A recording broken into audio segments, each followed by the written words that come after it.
नमस्कार साथियों, आज की इस क्लास में हम लोग जो है संविधान के अंदर महत्वपूर्ण संविधान संशोधन को इस क्लास के अंदर पढ़ने वाले हैं। तो चलिए करते हैं क्लास की शुरुआत। सबसे पहले बात करते हैं संविधान संशोधन को जो है संविधान के किस भाग के अंदर रखा गया है। तो देखिए, जो संविधान संशोधन का विषय है यह जो है संविधान के भाग 20 में जो है रखा गया है। अगर हम बात करें संविधान संशोधन की प्रक्रिया हमने किस देश के संविधान से ली है, तो देखिए जो संविधान संशोधन कॉन्स्टिट्यूशन अमेंडमेंट का जो ये प्रोसीजर है यह जो है दक्षिण अफ्रीकी संविधान से लिया गया है। तो इसका जो है राइट आंसर होगा दक्षिण अफ्रीका के संविधान से जो है संविधान संशोधन की प्रक्रिया को लिया गया है। तो एग्जाम में अक्सर ये पूछा जाता है कि संविधान संशोधन संविधान के किस भाग में है, तो आपको बताना है भाग नंबर 20 में है और यह प्रक्रिया हमने किस देश के संविधान से ली है, दक्षिण अफ्रीका के संविधान से। अब बात करते हैं हम संविधान संशोधन जो है कितने प्रकार से किया जा सकता है। तो देखिए भारतीय संविधान में जो संशोधन है वह टोटल 3 प्रकार से किया जा सकता है। तो ये भी आपसे एग्जाम में पूछा जा सकता है कि संविधान में संशोधन हम टोटल कितने प्रकार से कर सकते हैं, 3 प्रकार से। अब वो 3 प्रकार कौन से हैं, आइए हम लोग वो भी देख लेते हैं। सबसे पहला जो विधि है वह है साधारण विधि के द्वारा। साधारण विधि के द्वारा अगर संशोधन करना है तो उसके अंतर्गत हमें 1/3 मतों से जो है उस विधेयक को जो है पास करवाना सदन के अंदर जरूरी है। दूसरा जो हमारा तरीका है संशोधन करने का वो है विशेष बहुमत द्वारा, और विशेष बहुमत के लिए जो है 2/3 मतों से जो है उस विधेयक को संसद के अंदर पारित करवाना आवश्यक हो जाता है। अब बात करते हैं हम जो तीसरा संविधान में संशोधन करने का तरीका है। पहला तो हो गया साधारण विधि द्वारा और दूसरा हो जाता है विशेष बहुमत। तीसरा देखिए जो संविधान में संशोधन करने का प्रोसीजर है वह है विशेष बहुमत और राज्य विधान मंडलों की स्वीकृति के द्वारा। तो इस विधि से अगर संशोधन करवाना है तो विशेष बहुमत भी चाहिए होगा और साथ में राज्य विधानमंडलों की स्वीकृति भी आवश्यक हो जाती है इसके अंदर। अब हम लोग अगर बात करें संविधान संशोधन विधेयक की, तो देखिए जो संविधान संशोधन विधेयक है यह संसद के किसी भी सदन में पेश किया जा सकता है। यह जरूरी नहीं है कि इसको सबसे पहले उच्च सदन में या निम्न सदन में पेश किया जाए, इसको आप संसद के किसी भी सदन में संविधान संशोधन विधेयक को ला सकते हैं। इसके अलावा अगर हम बात करें कुछ महत्वपूर्ण संविधान संशोधन, देखिए एग्जाम में सबसे ज़्यादा क्वेश्चन आपको यहीं से देखने के लिए मिल जाते हैं कि जो अब तक संविधान संशोधन हुए हैं उनमें से जो भी महत्वपूर्ण संविधान संशोधन है यहाँ पे हम उन सभी को एक एक करके डिस्कस करेंगे। आपको इस क्लास को पूरा अच्छे से देखना है और इन संशोधन को जो है अच्छे से समझ के याद कर लेना है। बात की जाए सबसे पहला प्रथम संविधान संशोधन, तो आपसे एग्जाम में पूछा जाएगा प्रथम संविधान संशोधन किस वर्ष में हुआ था, तो ये किया गया था 1951 में।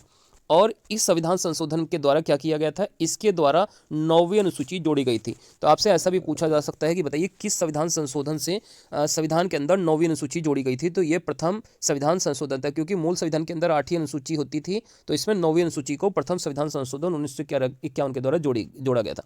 और इस अनुसूची के अंतर्गत क्या था, तो इसके अंतर्गत जो है भूमि अधिग्रहण से संबंधित ये 9वीं अनुसूची थी। अब हम बात करते हैं इसके बाद जो अगला संविधान संशोधन आपके एग्जाम के लिए इंपॉर्टेंट है वह है 7वां संविधान संशोधन। 7वां जो संविधान संशोधन होता है वह जो है 1956 में होता है और यह संशोधन जो है राज्य पुनर्गठन आयोग से संबंधित था। अगर राज्य पुनर्गठन आयोग की बात करें तो इसके जो प्रथम अध्यक्ष थे ये थे फजल अली। इसके अलावा इस आयोग में जो है हृदयनाथ कुंजरू भी सदस्य थे और इसके अलावा KM पणेकर भी जो है इस आयोग के सदस्य थे, राज्य पुनर्गठन आयोग के। बात करें अगर हम जिस समय ये राज्य पुनर्गठन आयोग या अधिनियम आया था उस समय तक भारत के अंदर जो है 14 राज्य थे और 6 केंद्र शासित प्रदेश होते थे। इस चीज़ को भी आपको याद रखना है। इसके अलावा अगर हम इसके बाद बात करें अगले संविधान संशोधन की, तो जो इंपॉर्टेंट अगला संविधान संशोधन आपके एग्जाम के लिए वो है 13वां संविधान संशोधन।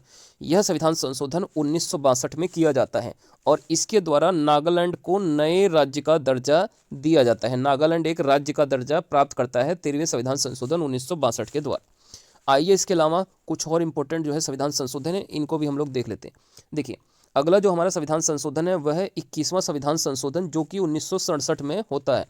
21वें संविधान संशोधन, इसके द्वारा सिंधी को 15वीं भाषा के रूप में संविधान की 8वीं अनुसूची के अंदर जोड़ा गया था। आपको पता होगा मूल संविधान के अंदर 14 अनुसूचियाँ थी। 14 क्या थी, 14 भाषाएं थी, माफ़ कीजिएगा, जो 8वीं अनुसूची थी उसके अंदर 14 भाषाएं थी, लेकिन 21वें संविधान संशोधन के द्वारा सिंधी को जो है 15वीं भाषा के रूप में 8वीं अनुसूची को जोड़ा गया था 1967 में। तो 21वां संविधान संशोधन काफ़ी एग्जाम के लिए इंपॉर्टेंट हो जाता है। इसके अलावा बात करें इसके बाद हम 31वां संविधान संशोधन, यह होता है 1973 में। इस संविधान संशोधन के द्वारा लोकसभा की सीटें 525 से बढ़ाकर 545 कर दी गई थी। तो अगर आपसे पूछा जाए किस संविधान संशोधन से लोकसभा की सीटें 525 से बढ़ाकर 545 हुई थी, तो 31वां संशोधन हो जाता है 1973 में। नेक्स्ट हम अगले संविधान संशोधन की बात करते हैं, तो यह जो है 36वां संविधान संशोधन, जो कि 1975 में जाकर किया जाता है और इसके द्वारा सिक्किम को भारत का 22वां राज्य घोषित कर दिया जाता है। भारत का 22वां राज्य सिक्किम को किस संविधान संशोधन से बनाया गया, तो यह 36वां संशोधन था 1975 में।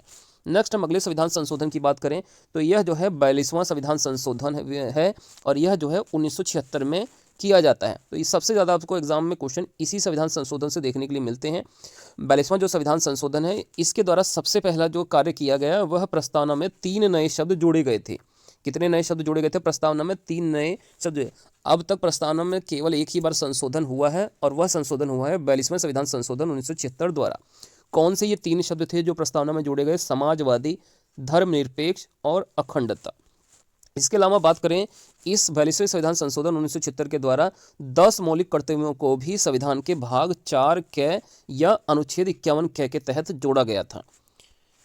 नेक्स्ट हम बात करें इसके बाद, इसके द्वारा लोकसभा व विधानसभा का कार्यकाल 5 वर्ष से बढ़ाकर 6 वर्ष भी किया गया था 42वें संविधान संशोधन। तो ये 3 मुख्य बातें हैं। इसके अलावा अगर हम चौथी बात की बात करें, शिक्षा, जनसंख्या नियंत्रण एवं वन संपदा को राज्य सूची से हटाकर समवर्ती सूची में भी इसी 42वें संविधान संशोधन 1976 के द्वारा जोड़ा गया था। तो वर्तमान समय में जो शिक्षा, जनसंख्या नियंत्रण है और वन संपदा है, यह सभी जो है समवर्ती सूची का ही विषय है। और इसके देखिए, एक खास बात जो इस संविधान संशोधन की है कि यह संविधान संशोधन सबसे बड़ा संविधान संशोधन है, इसीलिए इस संविधान संशोधन को जो है लघु संविधान अर्थात मिनी कॉन्स्टिट्यूशन भी कहा जाता है। तो ये पॉइंट काफ़ी इंपॉर्टेंट हो जाता है आपके एग्जाम के लिए। नेक्स्ट हम इसके बाद अगर बात करें, तो इसके बाद जो अगला संविधान संशोधन आपको याद करना है वह है 44वां संविधान संशोधन। यह जो है 1978 में जाकर होता है और इसके द्वारा संपत्ति के अधिकार को मौलिक अधिकारों से हटाकर कानूनी अधिकार बना दिया जाता है और इसको अनुच्छेद 300 क में जोड़ा गया है। तो अगर आपसे पूछा जाए किस संविधान संशोधन के द्वारा संपत्ति के अधिकार को मौलिक अधिकारों से हटाया गया है, तो आपको आंसर देना है 44वां संविधान संशोधन 1978 और ये वर्तमान समय में जो है कानूनी अधिकार बन चुका है। इसके अलावा जो दूसरा कार्य संविधान संशोधन के तहत किया गया वह जो है लोकसभा और विधानसभा का कार्यकाल पुनः से 6 वर्ष से घटाकर 5 वर्ष भी कर दिया गया था इसी संविधान संशोधन विधेयक के द्वारा। इसके अलावा अगर हम बात करें, अगला जो संविधान संशोधन है वह है 52वां संविधान संशोधन। यह जो है 1985 में जाकर किया जाता है, 52वां संविधान संशोधन 1985 में। और इस संविधान संशोधन के द्वारा क्या किया गया था? दल बदल कानून को जो है 10वीं अनुसूची में जोड़ा गया था। किस कानून को? दल बदल कानून को संविधान की 10वीं अनुसूची के तहत जोड़ा गया था। तो इसको भी आपको याद कर लेना है कि किस संविधान संशोधन के द्वारा दल बदल कानून जोड़ा गया था? 42वें संविधान संशोधन के द्वारा 1985। नेक्स्ट हम अगर आगे बात करें इसमें जो है अगले संविधान संशोधन की, तो यह जो है 61वां संविधान संशोधन है जो कि 1989 में किया जाता है और यह भी एक इम्पोर्टेंट जो है संविधान संशोधन है। इसके द्वारा मतदान की आयु 21 वर्ष से घटाकर 18 वर्ष की गई थी 61वें संविधान संशोधन 1989 के द्वारा। नेक्स्ट हम अगर इसके बाद बात करें, 69वां संविधान संशोधन जो है कब होता है जाकर? यह 1991 में होता है और इस संविधान संशोधन के तहत दिल्ली को राष्ट्रीय राजधानी क्षेत्र NCR का दर्जा जो है, नेशनल कैपिटल रीजन का दर्जा जो है 69वें संविधान संशोधन 1991 के द्वारा दिया गया था। तो इसको भी, संशोधन को भी आप याद कर सकते हैं, काफ़ी इंपॉर्टेंट ये संविधान संशोधन।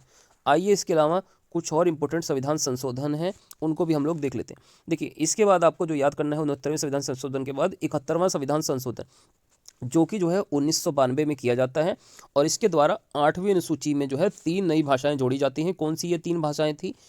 कोंकणी, मणिपुरी और नेपाली। इन 3 भाषाओं को जो है 71वें संविधान संशोधन 1992 के द्वारा जोड़ा गया। इसके बाद जो अगला संविधान संशोधन है वह है 73वां संविधान संशोधन जो कि 1993 में किया जाता है और इसके द्वारा संविधान के अंदर 11वीं अनुसूची को जोड़ा गया। 11वीं अनुसूची के अंतर्गत जो है पंचायती राज को जोड़ा गया और यह पंचायती राज जो है संविधान के किस भाग के तहत आता है? भाग 9 में आता है और अनुच्छेद 243A से लेकर 243O तक जो है यह जो है पंचायती राज को रखा गया है। तो इस तरीके से आप इसको याद रख सकते हैं। नेक्स्ट हम बात करें इसके बाद 74वां संविधान संशोधन, यह भी 1993 में होता है और इसके द्वारा 12वीं अनुसूची के अंतर्गत नगर पालिका को जोड़ा गया था। तो 74वां संविधान संशोधन कब होता है? 1993 में होता है। 12वीं अनुसूची इसी के तहत जो है नगर पालिका को जोड़ा गया। और यह जो है नगर पालिका किस भाग में आती है? तो भाग नंबर 9 के में नगर पालिका को रखा गया है। अनुच्छेद 243 से लेकर 243 जड़ तक जो है यह अनुच्छेद जो है आते हैं नगर पालिका से संबंधित। नेक्स्ट हम इसके बाद अगर बात करें, इसके बाद जो अगला इंपॉर्टेंट संशोधन है वह है 84वां संविधान संशोधन, जो कि 2001 में किया जाता है। और इसके द्वारा लोकसभा व विधानसभा की सीटें 2026 तक कोई परिवर्तन नहीं किया जाएगा, मतलब यथावत बनी रहेंगी लोकसभा और विधानसभा की सीटें 2026 तक। ये किस संशोधन से हुआ है? 84वें संविधान संशोधन 2001 के द्वारा। नेक्स्ट हम इसके बाद अगर अगले संशोधन की बात करें तो यह है 86वां संविधान संशोधन 2002 में, और ये काफ़ी इंपॉर्टेंट संविधान संशोधन है। इसके द्वारा 6 से 14 वर्ष के बच्चों को अनिवार्य व निःशुल्क शिक्षा प्रदान करना अनिवार्य है। यह जो है अनुच्छेद 21 के इसके तहत मौलिक अधिकारों में शामिल है, और अनुच्छेद 51 के तहत यह जो है मौलिक कर्तव्यों में शामिल है। तो ये काफ़ी इंपॉर्टेंट आर्टिकल है कि 6 से 14 वर्ष के बच्चों को शिक्षा 86वें संविधान संशोधन 2002 के द्वारा इसको प्रदान किया गया है। नेक्स्ट हम बात करें इसके बाद अगला संविधान संशोधन, यह है 52वां संविधान संशोधन, जो कि 2003 में होता है, 92वां 2003 में। और इसके द्वारा 8वीं अनुसूची में जो है 4 नई भाषाओं को शामिल किया गया था। ये 4 भाषाएं कौन कौन सी हैं? तो इनमें मैथिली है, संथाली है, डोंगरी है और साथ में बोडो, ये चारों भाषाओं को जोड़ा गया था। मैथिली कहाँ की भाषा है? बिहार की हो जाती है। संथाली झारखंड की है। डोंगरी जम्मू कश्मीर की है। और बोडो अरुणाचल प्रदेश में बोले जाने वाली एक भाषा है। चलिए, इसके बाद जो है कुछ और इम्पोर्टेंट संविधान संशोधन हैं जो हाल ही में आपको जो है देखने के लिए मिले थे, तो यहाँ से भी आपको एग्जाम देखने के लिए मिल सकता है क्वेश्चन। बात करें इसके बाद जो अगला इंपॉर्टेंट संविधान संशोधन है, यह है 100वां संविधान संशोधन, जो कि 2015 में किया जाता है। और इसके द्वारा भारत बांग्लादेश भूमि का हस्तांतरण किया जाता है। तो भारत और बांग्लादेश के बीच में भूमि का हस्तांतरण जो है किस संशोधन से किया गया? 100वें संविधान संशोधन 2015 के द्वारा। इसके अलावा अगर अगले संविधान संशोधन की बात करें तो यह है 101वां संशोधन, जो कि 2016 में किया जाता है। और इसके द्वारा जीएसटी जो है भारत के अंदर लागू की गई थी 1 जुलाई 2017 से 101वें संविधान संशोधन 2016 के द्वारा। नेक्स्ट हम बात करें, इसके बाद है अगला संविधान संशोधन 102वां संशोधन, जो कि जो है 2018 में किया जाता है। और इसके द्वारा राष्ट्रीय पिछड़ा वर्ग आयोग का गठन किया जाता है, और यह अनुच्छेद 338 ख के तहत इसको जो है रखा जाता है। 102वां संविधान संशोधन 2018 राष्ट्रीय पिछड़ा वर्ग के आयोग के गठन से संबंधित है। नेक्स्ट हम इसके बाद बात करें 103वां संविधान संशोधन, जो कि जो है 2019 में किया जाता है। और इसके द्वारा आर्थिक रूप से जो कमज़ोर सामान्य वर्ग के लोग हैं उनको जो है 10% जो है EWS का आरक्षण प्रदान किया जाता है। इकोनॉमिकली वीक सेक्शन जो है यह जो है अनुच्छेद 15(6) और 16(6) के तहत इनको जो है रखा गया है EWS को 10% का आरक्षण 103वें संविधान संशोधन 2019 के द्वारा। नेक्स्ट हम इसके बाद बात करें 104वां संशोधन 2020 में होता है। और इसके द्वारा SC ST को आरक्षण को जो है लोकसभा व विधानसभा में 10 वर्षों के लिए बढ़ा दिया गया है। तो 104वां संविधान संशोधन कब होता है? 2020 में किया जाता है। और इसके द्वारा क्या किया जाता है? SC और ST के जो आरक्षण है उसको जो है लोकसभा और विधानसभाओं के अंदर 10 वर्षों के लिए बढ़ाया गया था 104वें संविधान संशोधन विधेयक से। तो दोस्तों ये हमारी संविधान संशोधन जितने भी थे सभी हमने इंपॉर्टेंट जो है संविधान संशोधन को इस क्लास के अंदर पढ़ा है। अगर आप लोगों को ये क्लास अच्छी लगी है तो आप लोग कमेंट करके जरूर बताइए कि आपको ये क्लास कैसी लगी, और वीडियो को अच्छी लगने पर वीडियो को जरूर से आप लोग लाइक करके चैनल को सब्सक्राइब कर लें।